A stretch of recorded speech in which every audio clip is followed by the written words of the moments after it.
ನೋಡಿ ಇವರೇ ಆಪರೇಷನ್ ಕಮಲ ಉದ್ಭವ ಆಗಿದೆ ಎಲ್ಲಿ ಇಡೀ ರಾಷ್ಟ್ರದಲ್ಲಿ ಇಲ್ಲ ತಾನೆ. ಯಾವತ್ತಾನ ಬಿಜೆಪಿ ಅವರು ಸ್ವಂತ ಬಲದಲ್ಲಿ ಕರ್ನಾಟಕದಲ್ಲಿ ಅಧಿಕಾರಕ್ಕೆ ಬಂದಿದ್ದಾರಾ? ಇತಿಹಾಸ ತೆಗೆದು ನೋಡಿ. ಯಾವಾಗ್ಲೂ ಸರ್ಕಾರವನ್ನ ಶಾಸಕರನ್ನ ಖರೀದಿ ಮಾಡಿರೋದಲ್ವಾ? ಇದ್ರ ಇತಿಹಾಸ ಇದೆ. ಇದೇ ಇತಿಹಾಸವನ್ನ ಎಲ್ಲಾ ಕಡೆ ನಿಮ್ ಮಹಾರಾಷ್ಟ್ರದಲ್ಲಿ ತಗೊಂಡೋದ್ರು, ಅಸ್ಸಾಂನಲ್ಲಿ ತಗೊಂಡೋದ್ರು, ಮಧ್ಯಪ್ರದೇಶದಲ್ಲಿ ತಗೊಂಡೋದ್ರು, ಗುಜರಾತ್ನಲ್ಲಿ ತಗೊಂಡೋದ್ರು. Karnataka model of development for BJP ಅಂದ್ರೆ ಆಪರೇಷನ್ ಕಮಲ. ಸೊ ಆದ್ರಿಂದ ಅವರು ನಿರಂತರವಾಗಿ ಪ್ರಯತ್ನ ಮಾಡ್ತಾನೆ ಇರ್ತಾರೆ. ಎಲ್ಲೆಲ್ಲಿ ಬಿಜೆಪಿ ರಾಜ್ಯ ಬಿಜೆಪಿ ವೀಕ್ ಇದೆ ಅಲ್ಲಿ CBI, IT, ED ಮಾಡ್ತಾರೆ ಫಸ್ಟ್. ಅದು ವರ್ಕೌಟ್ ಆಗಿಲ್ಲ ಅಂದ್ರೆ ಗವರ್ನರ್ ಕಚೇರಿ ಮಾಡ್ತಾರೆ. ಅದೆಲ್ಲಾನು ಕೂಡ ನೋಡಿದೀವಲ್ಲ, ಕೇರಳ, ತಮಿಳ್ನಾಡು, ಜಾರ್ಖಂಡ್, ಡೆಲ್ಲಿ, ಈಗ ಕರ್ನಾಟಕ. ಸೊ ಒಂದ್ ಕಡೆ ಶಾಸಕರನ್ನ ಸೆಳೆಯಕ್ಕೂ ಮಾಡ್ತಾರೆ, ಖರೀದಿ ಮಾಡಲಿಕ್ಕೂ ಕೊಡ್ತಾರೆ, IT, ED ಹೆದರಿಕೆನೂ ಕೊಡ್ತಾರೆ, ಮತ್ತೆ ಗವರ್ನರ್ ಕಚೇರಿನೂ ದುರುಪಯೋಗ ಮಾಡ್ಕೋತಾರೆ. ಇದು ಸಾಕ್ಷಿ ಇದೆ, ಕರ್ನಾಟಕದ ಜನರು ಸಾಕ್ಷಿ ಇದ್ದಾರೆ ಇದಕ್ಕೆ. ಸೊ ಆದ್ರಿಂದ ಅವ್ರು 50 ಕೋಟಿ 100 ಕೋಟಿ 200 ಕೋಟಿ ಆಫರ್ ಮಾಡಿದ್ರು ಏನೋ ಆಶ್ಚರ್ಯ ಇಲ್ಲ. ಎಲೆಕ್ಟ್ರಲ್ ಬಾಂಡ್ಸ್ ಏನಕ್ಕೆ ಮಾಡಿರೋದು? ಅದಕ್ಕೆ ತಾನೇ ಮಾಡಿರೋದು. ಅದು ಸುಪ್ರೀಂ ಕೋರ್ಟ್ ಅವ್ರು ಚೀಮಾರಿ ಹಾಕಿದ್ರೆ ಮರ್ತೋಗ್ಬಿಟ್ಟಿದಾರ? ಇಷ್ಟೆಲ್ಲ ದುಡ್ಡು ಬರ್ತಾ ಇರೋದು ಹೇಗೆ ಸರ್ ಇವರಿಗೆ? ಅದಾನಿ ಅವರು ಕೂತ್ಕೊಂಡು ಮಹಾರಾಷ್ಟ್ರ ಸರ್ಕಾರನ ಬೀಳಿಸ್ತಾರೆ ಅಂದ್ರೆ ಯಾವ ಮಟ್ಟಕ್ಕೆ ಬಿಜೆಪಿ ಹೋಗುತ್ತೆ ಅಂದ್ಬಿಟ್ಟು ಆಗ್ಲೇ ಅದಕ್ಕೆ ದಾಖಲೆಗಳಿದೆ. ಸೊ ಆದ್ರಿಂದ ಅವರು ಆಫರ್ ಮಾಡೋದ್ರಲ್ಲಿ ಯಾವುದೇ ಆಶ್ಚರ್ಯ ಇಲ್ಲ. ಅಂದ್ರೆ ನಮ್ಮವ್ರು ಯಾರು ಹೋಗ್ತಾ ಇಲ್ಲ. ನೋಡಿ, ಬಹಳಷ್ಟು ಜನ ನಮ್ಮ ಸ್ನೇಹಿತರು ನಮ್ಮ ಜೊತೆ ಖಾಸಗಿಯಾಗಿ ಮಾತನಾಡಿದ್ದಾರೆ, ಹಿಂಗೆಲ್ಲ ಮಾಡ್ತಾ ಇದ್ದಾರೆ ಸರ್ ಅಂತ ಹೇಳಿದ್ದಾರೆ. ಆದ್ರೆ ಯಾರು ಕೂಡ ಅವ್ರು ಆಗ್ತಾ ಇದ್ದಾರೆ, ಪ್ರಯತ್ನ ಮಾಡ್ತಾ ಇದ್ದಾರೆ. ಈಗ ನಾವು ಹೇಳೋದು ಬಿಟ್ಬಿಡಿ ಸರ್, ಬಿಜೆಪಿ ಅವ್ರು ಹೇಳಿಲ್ಲ 1000 ಕೋಟಿ ರೆಡಿ ಆಗಿದೆ ಅಂದ್ಬಿಟ್ಟು. ಆ 1000 ಕೋಟಿ ಲೆಕ್ಕ ಎಲ್ಲಿಂದ ಬಂತು? ಯಾರಿಂದ ಬಂತು? ಆಮೇಲೆ ಯಾರು 1000 ಕೋಟಿ ಸಂಗ್ರಹಣೆ ಮಾಡಿದ್ದಾರೆ ಅವ್ರ ಮೇಲೆ ಮನಿ ಲಾಂಡ್ರಿಂಗ್ ಕೇಸ್ ಇದೆಯಾ ಇಲ್ಲ ಹೇಳ್ಬಿಡಿ. ಮತ್ತೆ ನಿನ್ನೆ ಮೊನ್ನೆ ಎಲ್ಲ ಏನ್ ಹೇಳ್ತಾ ಇದ್ದಾರೆ? ಅವ್ರ ತಂದೆ ತರಾನೇ ಲೂಟಿ ಮಾಡ್ಲಿಕ್ಕೆ ರೆಡಿ ಆಗಿದ್ದಾರೆ. ನಾವು ಸರ್ ಹೇಳ್ತಾ ಇರೋದು ಇದೆಲ್ಲ ಬಿಜೆಪಿ ಅವ್ರ ತಾನೇ ಹೇಳ್ತಾ ಇರೋದು. ಫಸ್ಟ್ ಬಿಜೆಪಿ ಅವ್ರ ಹತ್ರ ಸ್ಪಷ್ಟೀಕರಣ ತಗೊಳ್ಳಿ.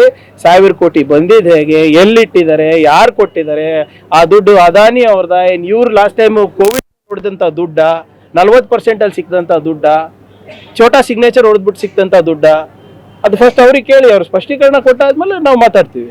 ಒಳ ಮೀಸಲಾತಿ ಸಂಬಂಧ ಆಯೋಗ ಕೇವಲ ಕಾಲಹರಣ ಮಾಡೋದಕ್ಕೆ ಅಂತೇಳಿ ಮಹಾರಾಜ ಚೆನ್ನಯ್ಯ ಸ್ವಾಮೀಜಿ ನೋಡಿ, ಸ್ವಾಮೀಜಿ ಅವರು ಯಾವ ಸಂದರ್ಭದಲ್ಲಿ ಅದು ಹೇಳಿದ್ದಾರೆ ನನ್ಗೆ ಗೊತ್ತಿಲ್ಲ. ಆದ್ರೆ ನಾವು ಬಹಳ ಸ್ಪಷ್ಟವಾಗಿ ಯಾವುದೇ ಅಂಕಿಅಂಶಗಳನ್ನ ನಾವು ಇಂಟರ್ನಲ್ ರಿಸರ್ವೇಶನ್ ಕೊಡ್ಬೇಕಾದಾಗ ಅದು ಕೋರ್ಟ್ನಲ್ಲೂ ಕೂಡ ನಿಲ್ಬೇಕಲ್ಲ. ಈಗ ನಾನು ಯಾವುದೋ ಒಂದು ಸರ್ವೆ ಮಾಡಿಬಿಟ್ಟು ಆ ಸರ್ವೆನೇ ಸರಿ ಅಂತ ನಾನು ಹೇಳಕ್ಕಾಗಲ್ಲ. ಸುಪ್ರೀಂ ಕೋರ್ಟ್ ಆದೇಶ ಏನಿದೆ, empirical data. What is the definition of empirical data? Census ಅಂತ ನಾವು ಭಾವಿಸ್ತಾ ಇದೀವಿ. ಅದಕ್ಕೆ ತಾನೇ ಇದು ಸಮಿತಿ ರಚನೆ ಮಾಡಿರೋದು. ನಾವು ಯಾವುದೋ ಒಂದು ಅಂಕಿಅಂಶ ಕೊಟ್ಬಿಟ್ಟು ನಾವು ಹೋಗಿದ್ರೆ ನಾಳೆ ಕೋರ್ಟ್ನಲ್ಲಿ ತಡೆ ಆಜ್ಞೆ ಸಿಕ್ಕಿದ್ರೆ ಮತ್ತೆ ನಾವೇ ಬಯಸ್ಕೋಬೇಕು. ನಾವು ಒಂದು ಜವಾಬ್ದಾರಿಯುತ ಒಂದು ಸರ್ಕಾರ ನಡೆಸ್ತಾ ಇದ್ದೀವಿ. ಆಮೇಲೆ ಇಂಟರ್ನಲ್ ರಿಸರ್ವೇಶನ್ ನಮ್ಮ ಪ್ರಣಾಳಿಕೆನಲ್ಲಿದೆ, ಅದರಲ್ಲಿ ಯಾವುದೇ ರೀತಿಯಾದಂಥ ಆಂತರಿಕವಾಗಿ ಗೊಂದಲ ಇಲ್ಲ. ಸೊ ನಾವು ನ್ಯಾಯ ಕೊಡಿಸ್ಬೇಕು ಎಲ್ಲ ಸಮುದಾಯಗಳಿಗಂತ ಅದು ಮಾಡಿರೋದು. ಈಗ ಅದನ್ನೂ ಮಾಡಬೇಡ ಅಂತ ಹೇಳಿದ್ರೆ ಬೇರೆ ದಾರಿ ಅವ್ರು ತೋರಿಸ್ಬಿಡ್ಲಿ ಯಾರನ್ನ. ಅವರು ಹಿಂಗ್ ಮಾಡಿದ್ರೆ ಇದನ್ನ ಕಾನೂನಾತ್ಮಕವಾಗಿ ಒಪ್ಪುವುದು, ಸಂವಿಧಾನಿಕವಾಗಿ ಒಪ್ಪುವುದು, ಯಾವುದೇ ರೀತಿಯಾದಂತ ತಡೆಯಾಜ್ಞೆ ಸಿಗೋದಿಲ್ಲ ಹೈಕೋರ್ಟ್ ನಲ್ಲಿ, ಸುಪ್ರೀಂ ಕೋರ್ಟ್ ನಲ್ಲಿ ಅಂತ ಹೇಳಿದ್ರೆ ಅದನ್ನು ಮಾಡ್ಲಿಕ್ಕೆ ತಯಾರಿದ್ದೇವೆ ನಾವು. ಸಮುದಾಯದವರಿಗೆ ಲೆಕ್ಕಕ್ಕಿಲ್ಲದ ಖಾತೆಗಳನ್ನ ಕೊಟ್ಟಿದ್ದಾರೆ, ಮುನಿಯಪ್ಪ ಅವ್ರನ್ನ CM ಮಾಡಿ ಅಂತ ಕೂಡ ಹೇಳಿದ್ದಾರೆ ಸ್ವಾಮೀಜಿ. ಈಗ ನಿಮ್ ಸ್ವಾಮೀಜಿ ನಿಮ್ಗೆ ಮಾಡಂತಾರೆ, ನಮ್ ಸ್ವಾಮೀಜಿ ನಮ್ಗೆ ಮಾಡಂತಾರಪ್ಪ. ಅಲ್ಟಿಮೇಟ್ಲಿ CLP ಡಿಸೈಡ್ ಮಾಡೋದು ಹೈಕಮಾಂಡ್. ನಾನು ಹೇಳ್ತಾ ಇದ್ದೀನಲ್ಲ ಸರ್, ನಮ್ ಸ್ವಾಮೀಜಿಗಳು ಯಾರು ಇಲ್ಲ, ನಿಮ್ ಸ್ವಾಮೀಜಿಗಳು ಇದ್ರೆ ನಿಮ್ಮ ಹೆಸರು ಹೇಳ್ತಾರಲ್ಲ. ನೋಡಿ, ಸ್ವಾಮೀಜಿಗಳಿರ್ಬೋದು, ಮಠಾಧೀಶ್ವರಗಳಿರ್ಬೋದು, ಅವರೆಲ್ಲರೂ ಸಮಾಜಕ್ಕೆ ದಾರಿದೀಪ. ಆಧ್ಯಾತ್ಮಿಕವಾಗಿ ನಮಗೆ ಮನಃಶಾಂತಿ ಸಿಗುವಂತೆ ಅವ್ರ ಹತ್ರ ನಾವು ಯಾವಾಗ್ಲೂ ನಾವು ನೋಡ್ತೀವಿ. ಕನ್ಸಲ್ಟೇಷನ್ ನಾವು ಮಾಡ್ತೀವಿ, ಸಾಮಾಜಿಕವಾಗೂ ಮಾಡ್ತೀವಿ, ಕೆಲವು ಸರಿ ಧಾರ್ಮಿಕವಾಗೂ ಮಾಡ್ತೀವಿ. ಹಾಗಂತ ಅವ್ರ ಸಲಹೆಗಳನ್ನ ಪಡಿತಿದೀವಲ್ಲ. ನೀತಿ ಮಾಡ್ಬೇಕಾದ್ರೆ, ಯೋಜನೆ ಮಾಡ್ಬೇಕಾದ್ರೆ ತಗೋತಾ ಇದೀವಿ ಸಲಹೆಗಳು, ಇಲ್ಲ ಅಂತಿಲ್ಲ. ಆದ್ರೆ ನಮ್ಮೇಲೆ ಅವ್ರಿಗೆ ನಮ್ಮ ಮೇಲೆ ಪ್ರೀತಿ ಇರ್ತದೆ, ನಮ್ಮ ಮೇಲೆ ಒಂದು ವಿಶ್ವಾಸ ಇರ್ತದೆ, ಅವ್ರು ವ್ಯಕ್ತಪಡಿಸ್ತಾರೆ, ಅದ್ರಲ್ಲಿ ತಪ್ಪೇನಿದೆ.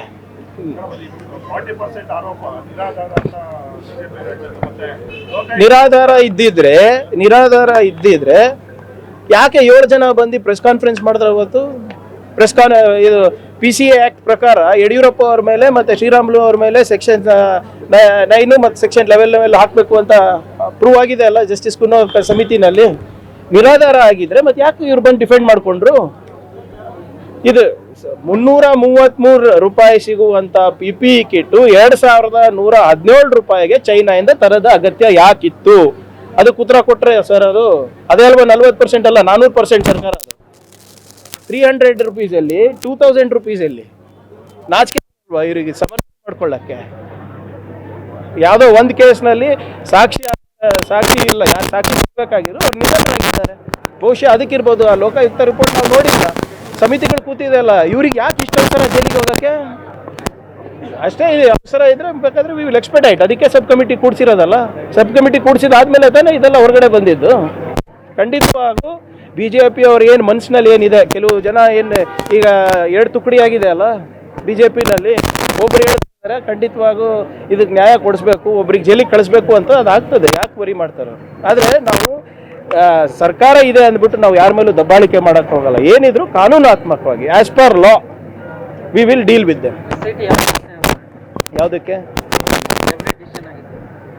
ಅದು ರಚನೆ ಆಗ್ತಾ ಇದೆ ಇಲ್ಲ, ಎಲ್ಲದಕ್ಕೂ ನಾವು ಮಾಡ್ತಾ ಇದ್ದೀವಿ ಬೇಸ್ಡ್ ಆನ್ ಇದು. ಈಗಾಗಲೇ ಮೊನ್ನೆ ಕ್ಯಾಬಿನೆಟ್ ಡಿಸಿಷನ್ ಆಗಿದೆ. ಒಳ್ಳೆ ಅಧಿಕಾರಿ ನೋಡ್ಕೊಂಡು ಗೃಹ ಸಚಿವರು, ಮುಖ್ಯಮಂತ್ರಿಗಳು ಡಿಸಿಷನ್ ತಗೋತಾರೆ. ನಾನು ಹೇಳ್ದಂಗೆ ಅವಸರ ಯಾಕೆ? ಏನಿದ್ರು ಬೈ ಲಾ. BPL ಕಾರ್ಡ್ ಮಾನದಂಡಗಳು ಯಾರು ತೀರ್ಮಾನ ಮಾಡ್ತಾರೆ? ರಾಜ್ಯ ಸರ್ಕಾರನ, ಕೇಂದ್ರ ಸರ್ಕಾರನ? ಕೇಂದ್ರ ಸರ್ಕಾರ ತಾನೆ. ಕೇಂದ್ರ ಸರ್ಕಾರದ ಮಾನದಂಡದ ಪ್ರಕಾರ ಯಾರು ಅರ್ಹರಿದ್ದಾರೆ ಅಷ್ಟನ್ನ ಮಾಡ್ತಾ ಇರೋದು. ಎಷ್ಟೊಂದು ಸರಿ ನೀವೇ ಹೇಳ್ತಾ ಇದ್ದೀರಾ ಪೋಲ್ ಆಗ್ತಾ ಇದೆ ಮನಿ ಎಲ್ಲ ದುಡ್ಡೆಲ್ಲ ಅಂದ್ಬಿಟ್ಟು. ಆದ್ರಿಂದ ಯಾರು ಬಡವರ ದುಡ್ಡು ಬಡವರಿಗೆ ಹೋಗ್ಬೇಕು, ಬಡವರ ಯೋಜನೆ ಬಡವರಿಗೆ ಹೋಗ್ಬೇಕು ಅಂತ ಅಷ್ಟೇ ನಾವು ಮಾಡ್ತಾ ಇರೋದು. ಈ ಮಾನದಂಡಗಳು ಏನಾದರೂ ಚೇಂಜ್ ಮಾಡಬೇಕು, ಬದಲಾವಣೆ ಮಾಡಬೇಕು ಅಂದರೆ ಮೋದಿ ಅವ್ರು ಮಾಡಲಿ, ನಾವು ಮಾಡ್ತೀವಿ. ಅವ್ರೇನು ಕೊಡ್ತಾರೆ ಸೆಂಟ್ರಲ್ ಗೌರ್ಮೆಂಟ್, ಅದನ್ನು ನಾವು ಅಳವಡಿಸ್ಕೊತೀವಿ ನಾವು ಇದರಲ್ಲಿ. Thank you.